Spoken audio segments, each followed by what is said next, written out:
شفا طلب کرنا ہو، مال و دولت طلب کرنا ہو، علم طلب کرنا ہو، معرفت طلب کرنا ہو، زندگی طلب، جو طلب کرنا ہو خدا سے، اس میں بے انتہا تاثیر ہے۔ اور یہ نسخہ کسی اور نے نہیں بتایا، مولا کائنات علی ابن ابی طالب علیہ السلام نہج البلاغہ میں فرمایا ہے کہ جب بھی تمہیں کوئی حاجت طلب کرنی ہو، یہ وہ دعا ہے جو خدا کبھی رد نہیں کرتا ہے، اور خدا کریم ہے، یہ ممکن نہیں ہے کہ ایک وقت میں دو چیزیں طلب کرو، ایک دے اور ایک نہ دے۔ بسم اللہ الرحمن الرحیم۔ اسم اعظم علی الاطلاق ذات مبارک مصطفیٰ ہے، لیکن صرف ایک ہی نہیں ہے، اسم اعظم علی الاطلاق ذات مبارک مصطفیٰ ہے، لیکن اس کے بعد ذات علی مرتضی وہ بھی اسم اعظم ہے، ذات حضرت فاطمہ زہرا وہ بھی اسم اعظم الہی ہے، ذات امام حسن مجتبی، ذات امام حسین، سب اسم اعظم ہے۔ اسی لیے میں نے کہا تھا اسماء حسنہ 99 ہیں، اسماء عظمی 14 ہیں۔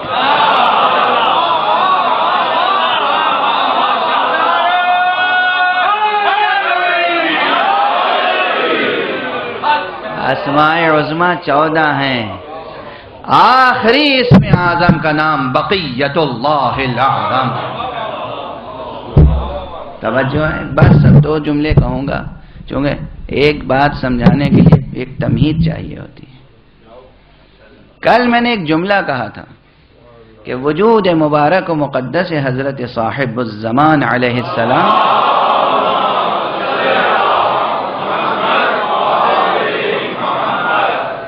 اسم مبارک الباقی کا مظہر ہے۔ الباقی اللہ کے ناموں میں ہے، لیکن دقیق بات یہ کہہ کر گزر گیا تھا کہ اسم مبارک باقی خود ذات احدی و صمدی پر مجازن اطلاق ہوتا ہے۔ کیوں؟ باقی تو اس شے کو کہیں گے جو زمانی ہو،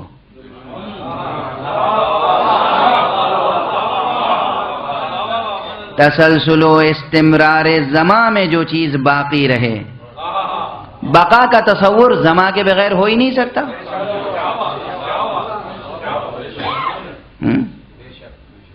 وقت گزر رہا ہے، گزرتے ہوئے وقت کے ساتھ جو چیز مستمر باقی رہے وہ ہے باقی۔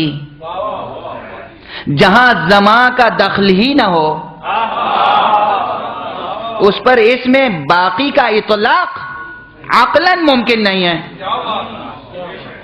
خدا زمانے میں اسیر نہیں ہے، خدا زمانی نہیں ہے، خدا نہ زمانی ہے نہ مکانی۔ جب وہ نہ زمانی ہے نہ مکانی تو اسے باقی کیسے کہیں؟ اب جو اسے باقی کہتے ہیں تو مجاز ہے، اصل میں باقی کے معنی ہے سرمدی۔ ذات احد سرمدی ہے، ہمیشہ سے ہے، ہمیشہ رہے گی۔ لوگ بلا وجہ میر باقر داماد کے نظریہ حدوث دہری کو رد کرتے ہیں، بلا وجہ، ضروری ہے، چارہ ہی نہیں۔ میر باقر داماد بہت بڑے فلسفی گزرے ہیں، انہوں نے حدوث و قدم کی بحث میں نظریہ حدوث دہری پیش کیا اور کہا 3 چیزیں ہیں، 3 چیزیں۔ جو فلسفے کے اسٹوڈنٹس ہوں گے وہ اس تبرک کو لے جائیں گے۔ 3 چیزیں، ایک ہے زمان، ایک ہے دہر، ایک ہے سرمد۔ اس کائنات میں 2 طرح کی چیزیں ہیں، کچھ چیزیں ثابت ہیں، کچھ چیزیں متغیر ہیں۔ کچھ چیزیں بدلتی رہتی ہیں، چینج اس میں مسلسل ہے، کچھ چیزیں ثابت ہیں جو بدلتی نہیں ہیں۔ اب ان دونوں میں جو رشتہ قائم ہوگا تو اس کی صرف 3 صورتیں ہیں۔ کبھی ایک متغیر کا دوسرے متغیر سے رشتہ ہوگا، کبھی ایک ثابت کا دوسرے ثابت سے رشتہ ہوگا، کبھی ایک ثابت کا ایک متغیر سے رشتہ ہوگا۔ 3 ہی صورتیں ہیں، چوتھی کوئی صورت نہیں ہے۔ ثابت کا ثابت سے جب رشتہ ہوگا تو وہ ظرف سرمد میں ہوگا۔ ثابت کا متغیر سے جب تعلق ہوگا تو وہ ظرف دہر میں ہوگا، متغیر کا متغیر سے جب تعلق ہوگا تو وہ ظرف زمان میں ہوگا۔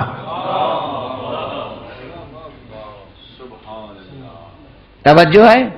ہم سب متغیر ہیں، یہ سورج متغیر ہے، یہ چاند متغیر ہے، یہ زمین متغیر ہے، یہ مکان متغیر ہے، یہ انسان متغیر ہے۔ ہمارا ایک دوسرے سے جو رشتہ ہے وہ زمانی رشتہ ہے۔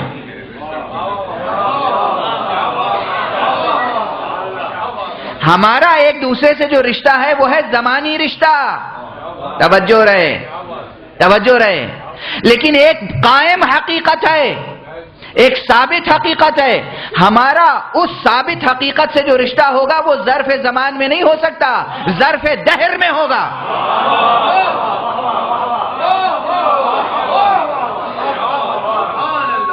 اسی لیے خلقت انسان کی طرف جب توجہ دلائی ہے قرآن مجید نے تو کہا هل اتى على الانسان حين من الدهر،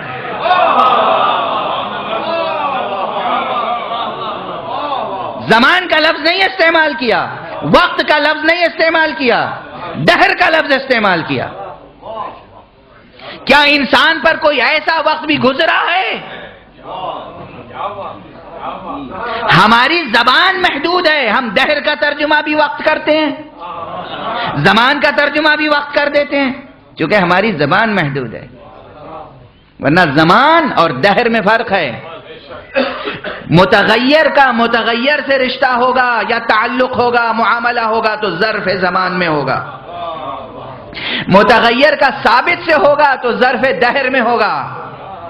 خدا سرمدی ہے، ذات خدا سرمدی ہے، نہ اس پر دہر کا اطلاق ہوگا نہ اس پر زمان کا اطلاق ہوگا، باقی صفت اس کی ہوگی جو زمانی ہو۔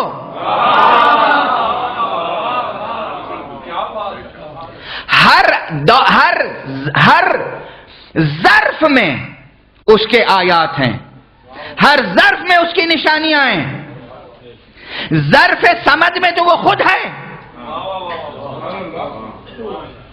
وہ سرمدی ہے، لیکن ہم ظرف زمان میں ہیں، ہم کیسے جانیں کہ وہ سرمدی ہے؟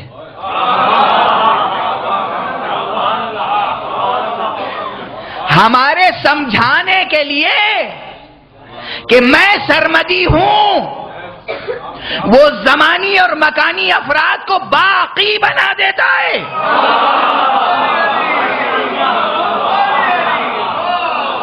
اور جو اپنے وجود مبارک و مقدس کے ساتھ اس کی سرمدیت پر گواہ بن جائے، وہی باقی اسم مبارک باقی بقیت اللہ الاعظم کہلاتا ہے۔ صلوات پڑھ دے محمد وآلہ محمد۔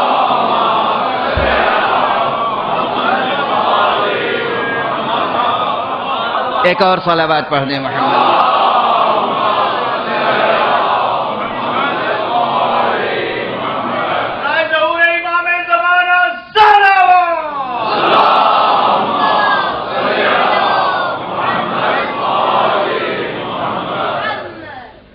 انگریزوں نے جو چیزیں چھینی ہیں، لوٹی ہیں، ان میں آپ کی معنویات کو سلب کر لیا ہے۔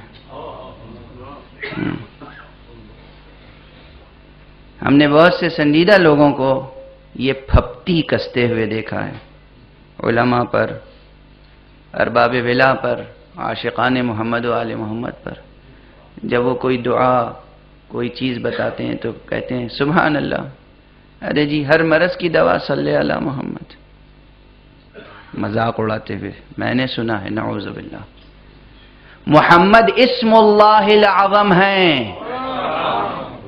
اور حضور اور ان کے اہل بیت پر درود بھیجنا بلا شک و بلا شبہ ہر مرض کا علاج ہے۔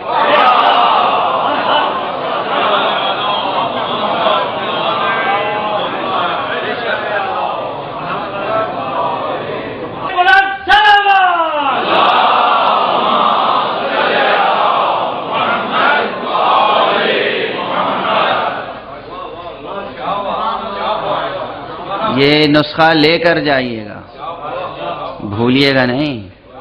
خدا سے جو طلب کرنا ہو، شفا طلب کرنا ہو، مال و دولت طلب کرنا ہو، علم طلب کرنا ہو، معرفت طلب کرنا ہو، زندگی طلب، جو طلب کرنا ہو خدا سے، پہلے درود پڑھیں، پھر طلب کریں، پھر درود پڑھیں۔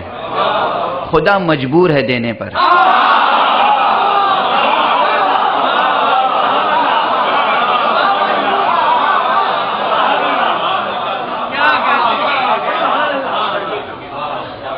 مجبور ہے دینے پر، مجبور ہے دینے پر۔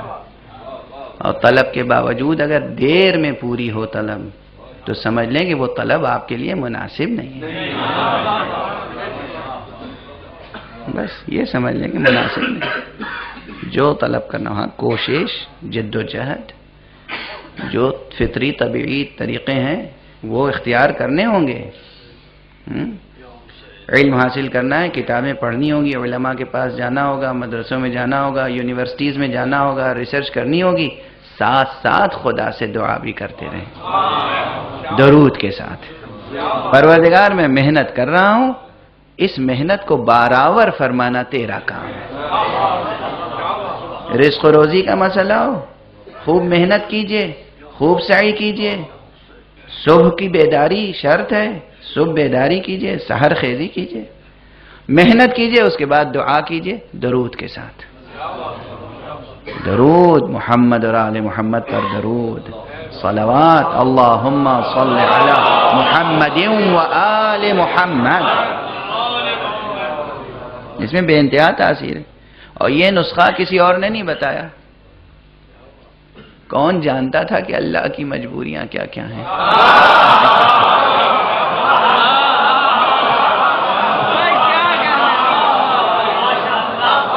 کون جانتا؟ کون جانتا؟ اب آپ سمجھ رہے ہیں میں جو کہہ رہا ہوں؟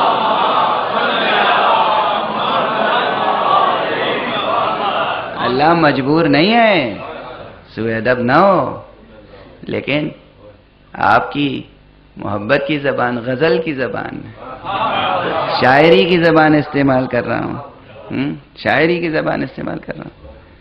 رحمت کرنا اللہ نے خود اپنے اوپر واجب قرار دے لیا ہے، تو یہ اس کی مجبوری ہے۔ رزق دینا اللہ نے خود اپنے اوپر واجب قرار دے لیا ہے، اس کی مجبوری ہے، دے گا رزق، مجبور نہیں ہے، وہ اپنی رحمت کے ہاتھوں مجبور ہے۔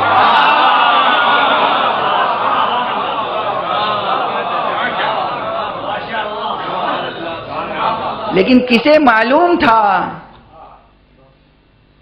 جسے معلوم تھا اسی نے بتایا، کسی اور نے نہیں بتایا۔ مولا کائنات علی ابن ابی طالب علیہ السلام،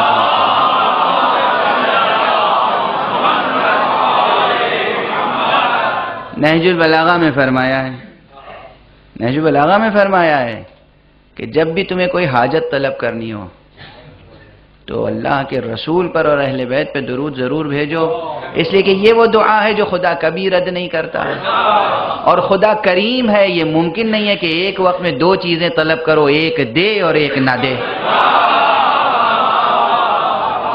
نہج البلاغہ، وہ کریم ہے، ممکن نہیں ہے کہ ایک چیز دے اور ایک چیز نہ دے۔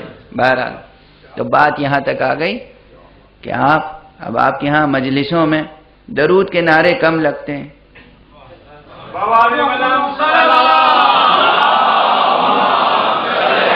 ہے نا؟